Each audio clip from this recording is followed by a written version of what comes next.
Mais uma aula de nomenclatura do judô comigo, ele e o Paulo. Já vamos pro que interessa. Vamos pra tela.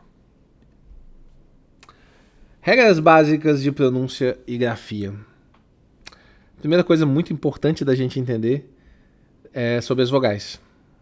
Elas são 5. Dizem que na origem, lá no japonês velho, elas eram 8. Nem consigo imaginar. São mais ou menos semelhantes às italiana, espanhola. Os sons são mais puros, exceto pelo som do U. O U é you, U, né? Do francês, mon amour. Né? É um U bem fechadinho, né? E a ordem das vogais ela é diferente no Japão. Né? É A, I, U, E, U. Né? Então da mais aguda para mais fechada. A, I, U, A, I, U, I, U. Ok?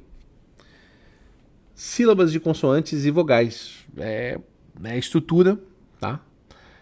São muito próximas às da língua portuguesa, ok? São parecidas. A gente vai fazer algumas pontuações aqui para vocês levarem em conta no entendimento de vocês, que vai servir para praticamente todas as palavras, tá?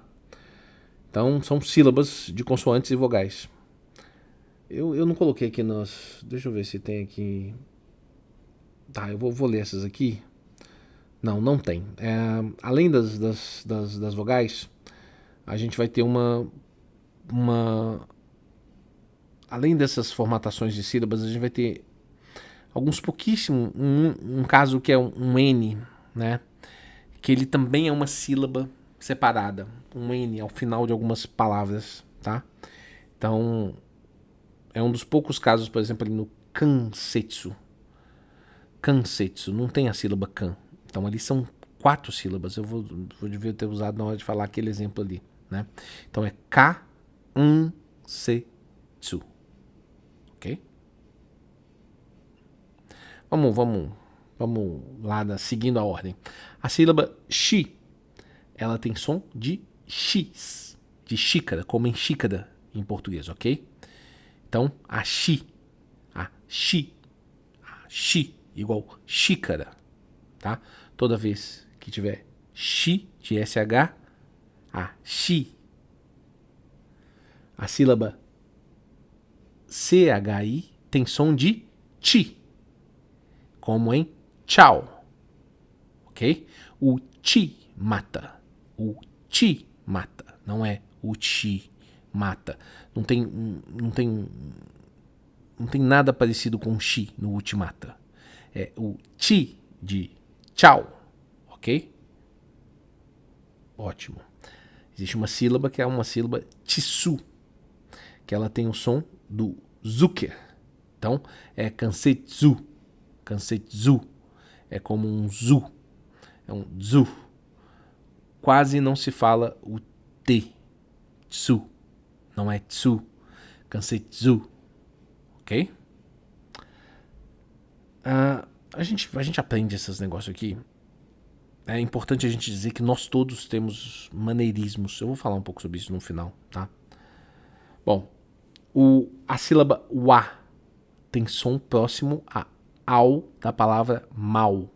Ou seja, mal, ao, wa, wazari, ok? Então é muito aberto, wa, a boca abre. O G é sempre forte. Então nas sílabas gi e ge, elas têm sons semelhantes ao gi e ao ge portugueses, respectivamente. Ou seja, o exemplo judogi, né? Isso aí não tem muita dúvida, não é judogi, ok? O H é aspirado, como no inglês home ou hair. Hadaka, hadaka.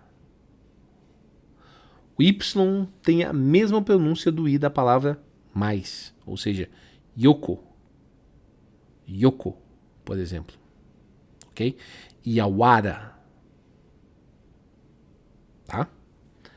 O R é semelhante ao R de meio de frase em português, como em caro.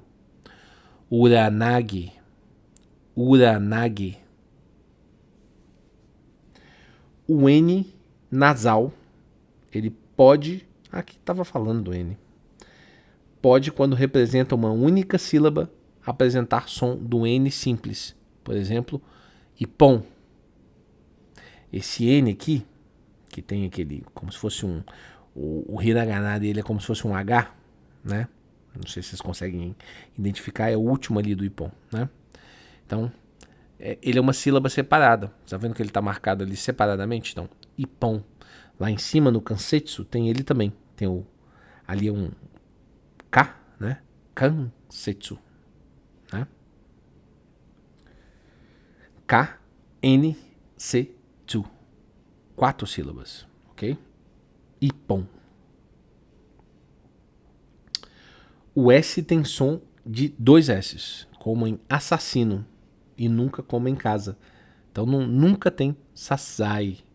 É sempre sasai. Aliás, eu vejo muita gente, muitos locais, escrito sasai com 2 S's. O primeiro S, sa, e no segundo, 2 S's, né? Sasai. Muitas vezes as pessoas colocam esse tipo de coisa para poder dar a leitura mais fácil, ok? Mas fica complicado, né? Por que um tá com S e escreve, a gente fala sa e o outro com 2 S é sa também, né? De assassino. É porque é sempre de assassino. Sasai. O J pronuncia-se de, como como na palavra adjetivo. Então é judo, jujigatami, judo, judo. E no idioma japonês, todas as sílabas têm o mesmo tom. Também não se faz o plural com S. Não tem plural, né, gente? Isso é razoavelmente básico, né? Mas todas as sílabas têm o mesmo tom, tá? Isso é muito interessante. Muitas vezes a gente tem uma tendência a falar a última sílaba tônica no japonês, ok? Mas o normal é por causa um pouco não é de uma sílaba ser tônica ou não. É pelo jeito um pouco de falar do japonês. E aqui eu queria fazer algumas vezes até nesse curso, ou em outros cursos que eu já dei, ou às vezes na internet, ou conversando comigo, você já me viu falar palavras. Eu, por exemplo, toda hora eu meto um vazare. Toda hora eu falo um vazare. Toda hora. Eu tô me corrigindo para passar a falar o azari sempre, mas toda hora vocês me pegam no automático falando vazare. Por que, senhores? Assim, a gente não fazia curso de nomenclatura de judô, né?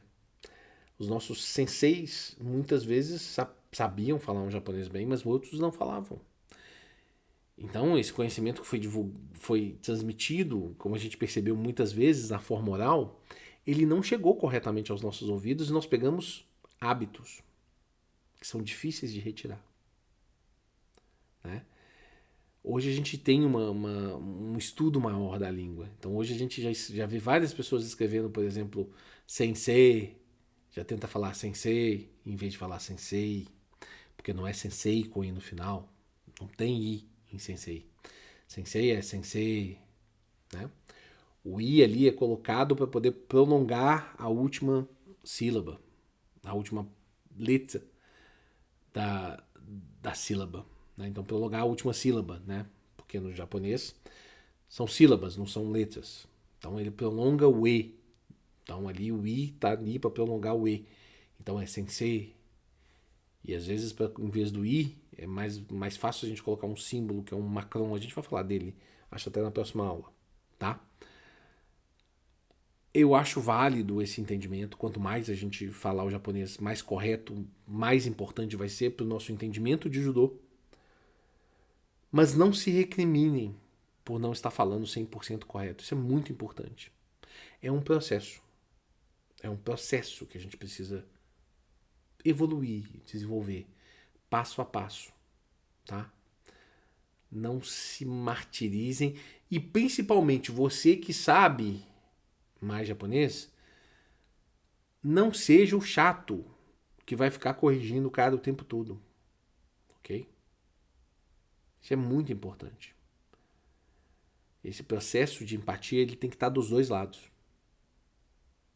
Nos vemos na próxima aula, senhores. Próxima aula, judô, judô. Judô, nomenclatura do judô. Abraço.